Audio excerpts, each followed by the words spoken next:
क्रांतिसिंह नाना पाटील आणि सातारा प्रतिसरकार 1943 ते 1946. 1942च्या छोडो भारत चळवळीदरम्यान साताऱ्यात स्थापन झालेले प्रतिसरकार हे भारतातील सर्वात दीर्घकाळ चालणारे आणि प्रभावी समांतर सरकार होते. क्रांतिसिंह नाना पाटील यांच्या नेतृत्वाखाली या सरकारने ब्रिटिश सत्तेला समांतर प्रशासन चालवून दाखवले. क्रांतीची कार्यपद्धती आणि शौर्य. तुफान सेना, प्रतिसरकारची ढाल, ब्रिटिश खजिना लुटणे आणि पोलीस ठाण्यांवर हल्ले करणारी ही प्रतिसरकारची आक्रमक सैन्य शाखा होती. प्रतिसरकार आणि न्यायदान. ब्रिटिश खबऱ्यांच्या पायाला पत्रा ठोकण्याची शिक्षा दिली जात असल्याने याला प्रतिसरकार म्हटले जायचे. लोक न्यायालयांची स्थापना. ब्रिटिश न्यायालयांवर बहिष्कार टाकून जनतेला न्याय देण्यासाठी स्वतःची स्वतंत्र न्यायव्यवस्था राबवली.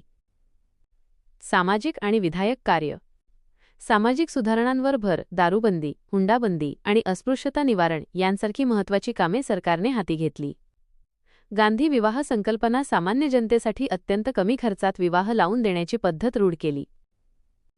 प्रतिसरकारमधील महत्त्वाचे नेतृत्व. पद. भूमिका. नाव. संस्थापक क्रांतिसिंह नाना पाटील. प्रमुख नेते यशवंतराव चव्हाण, किसनवीर. प्रमुख नेते वसंतदादा पाटील, जी.डी. बापू लाड.